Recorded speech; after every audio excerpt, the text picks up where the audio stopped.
Зерттеу жүргізілді. 40 жыл бұрын жер планетасынан метеор өтіп, жұмбақ жасыл энергияны кездестірді. Дәл сол сәтте бір топ дос жарысып жатқан болатын, ал финалға шыққандардың арасында әпкесінен кем үлкен ағасы Антон бар еді. Жарыс басталғаннан кейін Энон алға шығып кетеді, бірақ инфериор оны қуып жетуге бар күшін салады. Қыздың жақындап қалғанын көріп, Антон араны іске қосып, әпкесінің велосипедін қақ ортасынан кесіп тастайды. Бұл оның трассаның ортасына құлап түсуіне әкеледі. Жарыс аяқталғандай көрінген еді, бірақ метеордан шыққан қызға түсіп, оның денесіне енген белгісіз күш басқара бастағанға дейін. Инфериор велосипедінің бөлшектерін қайта құрастырып, жарысқа қайта оралады, бұрынғысынан да қаттырақ педаль басады. Антон мәреге жақындап қалғанда, оның әпкесі Ресейден шыққан шабуылшы бар жылдамдығымен жүріп келе жатып, оның велосипедін төбеге қарай итеріп жібереді. Нәтижесінде бала басқаруды жоғалтып, гараждың есігіне соғылады, достары оған көмектесуге жүгіреді.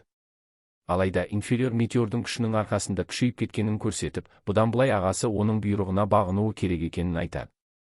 Қазіргі уақытта Антон ғалым болып жұмыс істейді, ал оның жаңа өнертабысы әпкесіне күш берген метеордың энергиясын сіңіретін машина.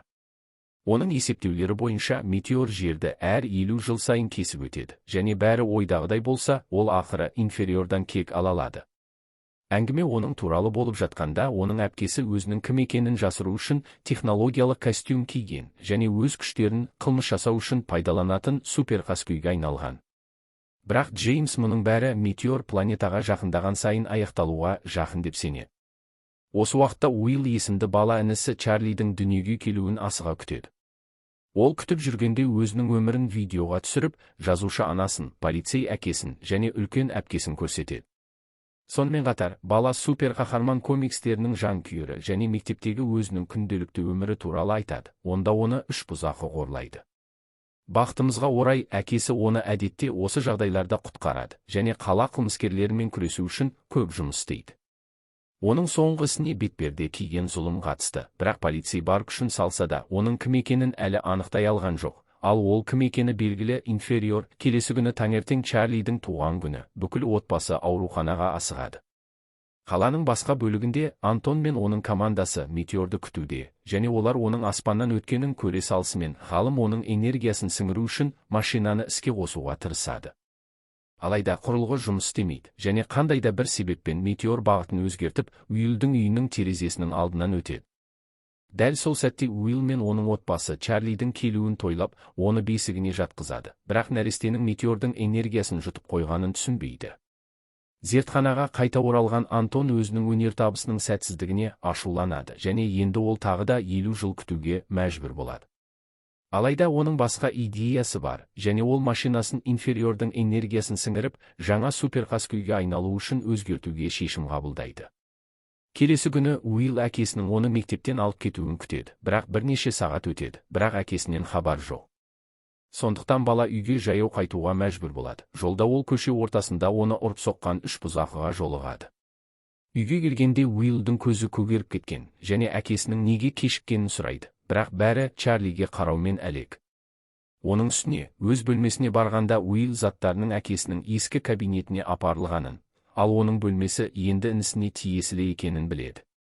Чарлиге көрсетілген бұл қамқорлықтың бәрі Уиллді ыңғайсыз сезіндіреді, ал нәресте болғандықтан ол інісімен тіпті ойнай да алмайды. Сонда бала ата-анасына осының бәріне шағымдануға барады, және ол кезде нәрестенің ой күшімен ойыншықтарды жылжыта бастағанын байқамайды. Түн келгенде Уилл кеңседегі матраста ұйықтайды, және кездейсоқ қабырғадағы бетперде киген ұрының ісі туралы жазбаны түсіріп алады. Ұйықтай алмай, бала қағаздарды реттей бастайды, және қылмыстар арасындағы заңдылықты тауып, келесі тоналатын жерді анықтайды. Содан кейін Уилл барлығын әкесіне айтуға асығады, бірақ ол Чарлимен түнді өткізіп шаршап қалған. Бала ренжіп, заттарын жинап, қылмыстарды өз бетінше тергеуге шығуға шешім қабылдайды, бірақ шығар жолда ол анасының бала арбасындағы Чарлиді алып бара жатқанын көреді. Анасы кітап жазуы керек екенін айтады, сондықтан Уилл інісін серуенге алып кетуге мәжбүр болады. Ал бұл кезде Антон өз машинасын өзгертіп, адамнан тыс күштерді сіңіретін орындыққа айналдырады. Ол оны жасырын түрде инфериорға сынамақшы болады, бірақ көп ұзамай әпкесі зертханаға келіп, жаңа супер күш ашқанын айтады. Содан кейін ол демонстрация жасап кез келген затты кішірейтетін күш өрісін іске қосады. Мәселе мынада, инфериор кездейсоқ Антон жасаған машинаға тиіп кетеді және енді ол тым кішкентай болып қалады. Алыста Уилл Чарлиді келесі қылмыс болатын қоймаға апарады. Ішке кіргенде ол электронды тауарларды ұрлап жатқан даяшы киімін киген бір топ жігіттерді көреді. Бала барлығын ұялы телефонына түсірмекші болады, бірақ Чарли жылап жібереді. Бұл қылмыскерлердің назарын аударады. Уилл інісін контейнерлер арасына жасыруға тырысады, бірақ оларды бандиттердің бірі байқап қалады. Ол нәрестені ұстап алмақшы болады. Оның бақытына орай, Чарли өз күштерін қолданып, жігітті төбеге көтеріп, содан кейін жерге түсіреді. Оның денесі майысып қалады.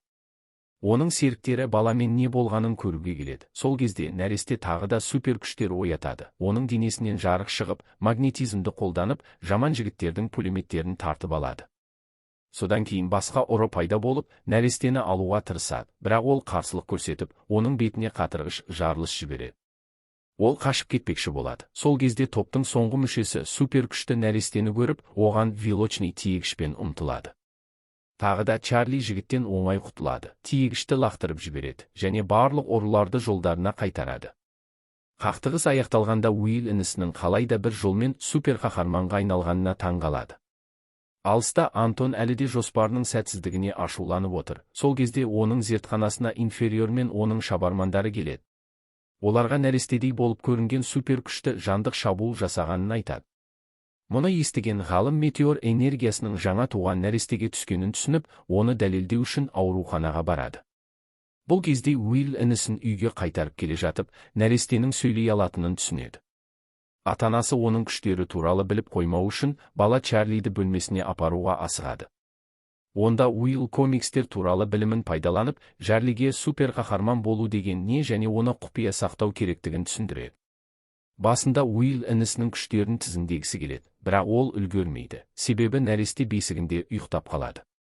Супер қаһарман інісінің болу идеясы оны қызықтырса да, бала өзінде ешқандай күш жоқ екеніне қызғанышпен қарайды. Сондықтан ол тек Чарлиге қолдау көрсетуші ғана болады. Осы туралы ойлап жүргенде бала сүйікті супер қаһарманы ұшатын бұлшықеттің образын қиялдайды. Кейіпкер оған Чарлидің күштерін қылмыспен күресу үшін пайдалануға және барлық мақтанды өзіне алуға кеңес береді. Уилл бұл идеяға келіседі және келесі күні таңғы астан кейін бала Чарлиді ғимараттың төбесіне алып барады. Онда олар құпия база жасайды. Сонымен қатар, Уилл інісіне әрпі бар жейде береді. Ол қолдау дегенді білдіреді. Ал өзі әрпі бар жейде киеді. Ол бұлшықет дегенді білдіреді. Соңында Уилл Чарлиге барлық күштерін көрсетуді сұрайды, бірақ нәресте ашығып жылай бастайды. Ағасы жылдам рюкзактан бөтелке алып шығып, оны нәрестеге береді, бірақ көрші ғимаратта Антонның оларды дүрбімен бақылап отырғанын білмейді. Чарли тамақтанғаннан кейін Уилл одан күштерін көрсетуді сұрайды. Ол қоймада көрген көлікке ұқсайтын жүк көлігін көргенде бала көліктің артынан қууға шешім қабылдайды, бірақ жолда ол мектеп бұзақыларының үшеуіне кездеседі. Олар Уиллді тағы да ұрмақшы болады, бірақ Чарли бала арбасынан шығып, басшының мұрнын ұстап алып, жерге соға бастайды. Қалғандары баладан қорқып қашады. Бұл Уиллді інісіне тағы да қаттырақ таңғалдырады. Төбелестен кейін қоқыс таситын көлік алыстап кеткендіктен, Чарли Уиллді арбаға салып, бар күшімен жылдамдығымен итеріп жібереді. Ұзақ қуудан кейін екі ағайынды жүк көлігіне мініп алып, оның ішіндегі құпия базаға түсіп кетеді. Олар жасырынуға тырысады, бірақ көлік тез арада электронды құлыпталған есік жабылатын өткелден өтеді. Уилл олардың есікті ашады деп сенбейді, бірақ Чарли күшін пайдаланып есікті оңай бұзып тастайды. Өткелден өткеннен кейін ағайындылар бірнеше жауынгерлік қаруды, сондай-ақ жауынгерлік экзоскелеттерді табады. Уилл ұрылар қару мен технологияны ұрлап жатыр деп күдіктенеді, бірақ ол әлі де не үшін екенін білмейді және іздеуді жалғастырады. Соңында жер асты зертханасын табады. Бұл қараңғы жер болғандықтан Чарли қорқып кетіп, ағасынан қайтуды сұрайды, себебі ол ата-анасын сағынған. Уилл олардың әлі кете алмайтынын айтады, бірақ інісі әлі кішкентай және тағы да қатты жылай бастайды. Жылау дыбысын Антон мен оның шабармандары, сондай-ақ инфериор естиді. Олар екі ағайындыны тауып, олардың артынан қуады. Чарлиді құшағына алған Уилл шығу жолын іздеп жанталасады. Ол көптеген сатылар орналасқан желдету құбырын тапқанда, қылмыскерлердің артынан қалмай жылдам көтеріледі. Бақытына орай, олар сатының соңына жетіп, баскетбол алаңының люкіне түседі. Бірақ уақыт жоқ, сондықтан олар қоқыс жәшігінің артына тығылады. Осының арқасында ағайындылар жаман жігіттерден құтылады. Олар көп ұзамай қууды тоқтатып, базаға қайтады. Енді олар босап қалғандықтан, Уилл әкесіне қоңырау шалып, оны алып кетуін сұрайды. Бірақ Чарли тамақ жегісі келетінін айтып, қайтадан жылай бастайды. Сонда бала ата-анасы кішкентай кезінде ойнайтын ойынды есіне түсіріп, інісін қытықтай бастайды. Үлкен аға болудың қиындықтарына қарамастан, Карлидің күлімсіреуі Уиллді қуантып, оны інісіне жақындатады. Бірнеше минуттан кейін баланың әкесі көлікпен келеді, бірақ ол жаңа жауынгерлік бронды киіп алған. Алдыңғы сәтсіздіктерге қарамастан, полиция бөлімшесі оған бетперде киген ұрыны ұстауға және полицияның жаңа жабдықтаушысының қаруын сынауға тағы бір мүмкіндік беруді шешкен. Брондыдан басқа, полицей қылмыскерлерге қарсы қауіпсіздік құрылғысы бар қуатты технологиялық қару алды. Жолда ол ұрының саябақта байқалғаны туралы полициядан қоңырау алады. Олар оқиға орнына келген бойда Уилл ұрыны ұстауға көмектесуді ұсынады, бірақ бұрынғыдай әкесі оны тыңдамай көлікте қалуын бұйырады. Содан кейін полицей жалғыз өзі қаскөймен бетпе-бет келуге аттанады, ал Чарли әкесінің қалдырылғанына қайғырып тұрғанын байқайды. Оны жұбату үшін нәресте баламен мақтанатынын айтып, өзінің де ол сияқты ақылды және шешімді болғысы келетінін жеткізеді. Уилл бұған қуанып, інісін пайдалану жоспары болғанына өкінеді. Ол Чарлиге шындықты айтпақшы болады, бірақ полиция радиосынан ұрының саябаққа уақыт бомбасын қойғаны туралы хабар келеді. Әкесімен басқа адамдар жарақаттанады деп қорқып, Уилл оларға көмектесу үшін сол жерге баруға шешім қабылдайды. Бірақ Чарли бұған қарсылық білдіреді, себебі әкесі екеуіне де көлікте қалуды бұйырған болатын. Алайда Уилл бәрібір барады және бетперде киген ұрыға әкесінің қарсыласып жатқан дәл сол сәтте жетеді. Полицей қаруын қолданбақшы болады, бірақ оның көлік ішінде қалып қойғанын түсінеді. Содан кейін ол оны алуға жүгіреді, бірақ кездейсоқ қарудың қорғаныш механизмін ұмытып, электр тогына түсіп қалады. Чарли әкесінің ессіз жатқанын көріп, оны оятуға тырысады, бірақ өз күшін қолданудың орнына ол әкесінің саусағын сүт тістерімен тістеп алады. Бұл жоспар жүзеге асады және полицей ұлын дер кезінде оятқаны үшін алғыс білдіреді. Ол сондай-ақ Уиллдің жоқ екенін түсінеді, бірақ уақыт жоқ, сондықтан қаруын қолына алып, бетперде киген ұрыны тоқтатуға асығады. Саябаққа қайта оралған полицей қаруын қылмыскерге қарай бағыттап, қуатты жарылыс жасайды, бұл зұлымды итеріп жібереді. Атылған оқ бетперде киген адамды бірнеше химиялық дәретханаға қарай итеріп жібереді. Олар құлай бастайды, ал біреуі тікелей Уиллдің үстіне құлайды. Сонда полицей қылмыскердің бетпердесін шешеді. Ол Энон мен оның көмекшісі болып шығады.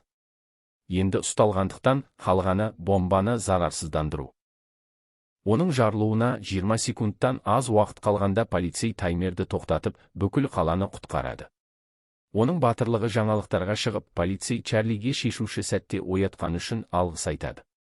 Ал Уилл болса дәретханадан шығады, бірақ ол кір-қоқысқа толы, ал оның суреттері бүкіл интернетке тарап кетіп, Уиллді қаланың әзіліне айналдырады.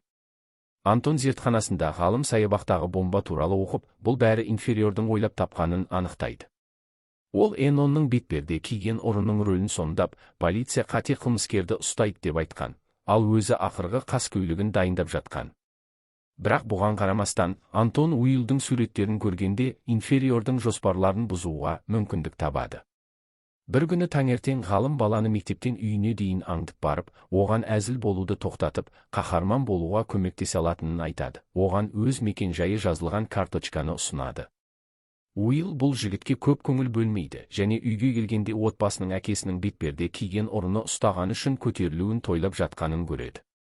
Алайда Уилл бұл нағыз қылмыскер емес екенін біледі және барлығын ескертуге тырысады, бірақ оған ешкім сенбейді. Көңілі түскен Уилл Чарлидің бөлмесіне барып, рюкзагын еденге тастап, бетперде киген ұрының шынайы кім екенін өзі анықтауға тырысады. Ойға шомып, ол інісінің рюкзактың ішіндегіні телепатиялық күшімен көріп жатқанын байқамайды. Өкінішке орай, нәресте дәптеріндегі інісінің күштерін пайдаланып, өзіне пайда табу туралы жазбаларын тауып алады. Чарлиді ағасы естіп қалады, ал ол өз күштерімен оны бөлмеден шығарып жібереді және оны естігісі келмейтінін айтады. Не істерін білмей, бала төбедегі жасырын жерге көтеріледі. Сол кезде ол қайтадан ұшатын бұлшықеттің бейнесін қиялдайды. Қаһарман балаға жоспарынан бас тартпауы керектігін айтады, және тіпті Чарлисіз де ол көшеде кездестірген ғалымның көмегіне сене алады. Ғалымның карточкасын көріп, Уилл көрсетілген мекен-жайға баруға шешім қабылдайды, және оны тіркемеде тұрып жатқанын табады. Ғалым баланың келгеніне қуанышты болып, інісінің күштерін оған ауыстыруға көмектесе алатынын айтады, бірақ алдымен ол өзі жасаған дәріні беруі керек. Бұл дәрі бөтелкеге құйылған, ал Антон нәресте біршама уақытқа әлсіз болады деп айтады. Уилл келіседі деп сенімдімін, және бөтелкені қолына алып үйге қайтып, оны Чарлиге береді. Содан кейін ағайындылар ұйықтап қалады, ал оянғаннан кейін Уилл Чарлиді тексеруге барады, бірақ оның өзін нашар сезініп тұрғанын және тіпті сөйлей алмайтынын байқайды. Не істегеніне өкінген бала велосипедіне мініп, Антонды іздеп барып, одан дәрінің әсерін жоюды сұрауға аттанады. Дәл сол уақытта оның отбасы полицияның батырлығына арналған кешке барады. Сонымен қатар, жаңа қару жеткізушісінің иесі полиция бөлімшесіне көбірек қару сатып алуға рұқсат беретін құжатқа қол қоюға шақыру үшін сол жерде болады. Уилл кері қайтып, Антонның тіркемесіне жетіп, ғалымнан інісіне берген дәрінің әсерін жоюды талап етеді. Алайда ол бас тартады және баланы тіркемеге қамап, өзі нәрестенің күштерін сіңіру үшін оның артынан баратынын айтады. Содан кейін ғалым шопырдың кейпінде лимузинге мініп, баланың отбасын іс-шараға апаруға кетіп қалады. Құтқару керектігін түсінген Уилл шатырдағы тесіктен қашып шығып, велосипедімен лимузинді іздеуге аттанады. Көлікті таба салысымен бала отбасына айқайлайды, бірақ Антон бәрін көріп, лимузинді артқа қарай жүргізіп, велосипедпен соғылып, Уиллді жерге құлатып түсіреді. Содан кейін ол үстінен өтіп, Чарлиді жанына алып кетіп қалады. Бәрі біткендей көрінгенде Уилл үш бұзақыға кездейсоқ кездеседі, бірақ оларды ұрудың орнына олар оған інісін құтқару үшін велосипедін береді. Бала оларға көмек үшін алғыс айтып, бар жылдамдығымен інісін құтқаруға аттанады, бірақ іс-шара өтетін жерге келгенде қызметші оның кіруіне рұқсат бермейді. Ал бұл кезде Антон отбасын ішке кіргізіп, Чарлиді әкесінің өнері үшін алып кететінін айтады. Уилл жігітті ұстап алып, інісін терезеден алып шығады және кірудің жолын іздейді. Ас үйдің терезесі ашық екенін көреді. Іште Антонның Чарлиді машинаға салып жатқанын байқайды және ол оны іске қосқан сәтте екінші жағынан жасыл сұйықтық шыға бастайды. Процесс аяқталып, Чарли күштерінен айырылады, ал ғалым сұйықтықты ішіп, жаңа суперқаскөйге айналмақшы болады. Алайда оның алдында инфериор бөлмеге кіріп, ағасының не істеп жатқанын сұрайды. Ал Энон мұны жаңа өнертабысты сынап жатырмын деп жасыруға тырысады. Уилл екеуінің де алаңдап тұрғанын пайдаланып, сұйықтығы бар ыдысты бір кесе кафеге ауыстырады. Дауласу жалғасады. Антон машинадан кесені алып, оны ішеді. Әпкесіне өзі де супер күшті жандыққа айналғанын хабарлайды. Содан кейін ғалым Энонды бір ұрып жібереді, бірақ көп ұзамай әлі де әлсіз екенін түсінеді. Ал инфериор қарсы шабуыл жасап, ағасын бөлмеге қамап кетеді. Осыдан кейін қаскөй шығып кетеді, ал Уилл інісін алып кетуге дайындалып жатқанда күші бар сұйықтығы бар кесені көреді. Басында бала оны ішіп, жаңа супер қаһарман болғысы келеді, бірақ Чарлидің күштерінсіз бұрынғыдай сөйлей алмайтынын түсінгенде, Уилл екеуінің бірге өткізген уақыттарын және олардың күштердің арқасында қалай жақын болғанын есіне түсіреді. Содан кейін бала өзімшілдігін қойып, Чарлиге сұйықтықты ішуге береді, бірақ нәресте әлі де әлсіз.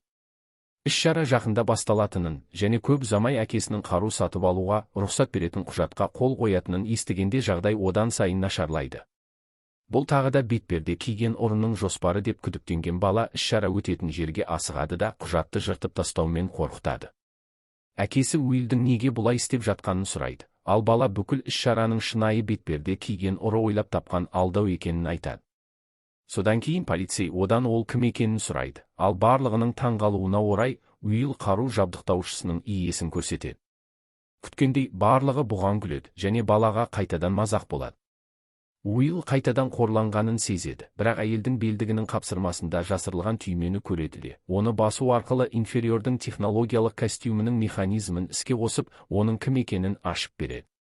Қаскөй кек алуға шешім қабылдап, баланы ұстап алып, аспанға көтереді. Ол ұзаққа ұшқаннан кейін инфериор Уиллді ауаға лақтырып жібереді. Дәл сол сәтте баланың өмірі аяқталатын сияқты болып тұрғанда, Чарли пайда болып, өз күштерімен жоғары ұшып, інісін дер кезінде құтқарады. Бірақ бұған қарамастан қаскөй әлі де берілгісі келмей, нәрестеге шабуыл жасауды бұйырады, ал Чарли бұл талапты қабылдап, әйелді бір ұрып жібереді. Аспанда қызу шайқас басталып, екеуі шатырларға қарай бет алады. Ол жерде шіркеу қоңырауларын ұстап алып, оларды қылыш сияқты қолдана отырып бір-біріне шабуыл жасай бастайды. Кенеттен шабуыл жасап, инфериор қоңырауды Чарлиге лақтырады, ал нәресте портал жасайды. Бұл қоңыраудың қаскөйге қайта оралуына әкеледі. Содан кейін ол тактикасын өзгертіп, Чарлидің ата-анасын ұстап алып, лақтырып жібереді. Ал нәресте оларды қорғау үшін күш өрістерін жасайды. Алайда инфериор Чарлидің алаңдап тұрғанын пайдаланып, лазерлік сәуле атып, нәрестені ас үйге итеріп жібереді. Іште қаскөй кішірейткіш сәулесімен соңғы соққысын беруге дайындалады, бірақ Антон бөлмеден шығып кетіп, болат науашаны лақтырады. Бұл кішірейткіш сәуленің кері қарай инфериорға қарай бағытталуына әкеледі. Ойыншықтай кішкентай болса да, қаскөйдің күштері әлі де бар, және ол сәулені ағасына қарай бағыттайды. Дәл сол сәтте Уилл күш сіңіргіш машинаны көріп, оны инфериорға қарсы қолданбақшы болады. Чарли көп ұзамай ағасының не істемекші екенін түсінеді, және өз күшінің көмегімен инфериорды машинаға қарай итеріп жібереді. Ал Уилл оны іске қосып, барлық қаскөйдің энергиясын сіңіріп алады. Қаскөй жеңілгеннен кейін полиция оны қорапқа қамап тастайды, ал қалған қонақтар сол күнді құтқарған Уилл мен Чарлиді құттықтайды. Дәл сол сәтте, Антон әпкесінің күштері бар сұйықтықты алуға тырысады, бірақ Уилл оны тоқтатып, супер күштер тек лайықтыларға ғана берілуі керек екенін айтады. Соңында Чарли өз күштерінің бірін, гипнозды қолданып, болған оқиғаның бәрін Уиллден басқаның есінен өшіріп тастайды. Осының арқасында ешкім нәрестенің супер күштері бар екенін есінде сақтамайды, ал екі ағайынды қалыпты өмірлеріне қайта оралады. Бірнеше күннен кейін Уилл анасының Чарли туралы, супер күштері бар нәресте туралы жазған жаңа кітабының тұсаукесеріне арналған іс-шараны ұйымдастыруға көмектеседі. Ол бұл оқиғаның нағыз оқиғаларға негізделгенін білмейді. Кітап көп ұзамай үлкен жетістікке жетеді. Ал ағайындылар бұрынғыдан да жақын, және қазір Уиллдің ақыл ойы мен қаланың жаңа супер қаһарманы Супер Чарлидің күштерінің арқасында қылмыспен күресіп жүр. Бұл фильм сізге қалай әсер етті? Пікірлерге жазыңыз, және егер видео сізге ұнаса, лайк басып, жазылыңыз. Басқа да фильмдерді талдау үшін кездескенше сау болыңыз.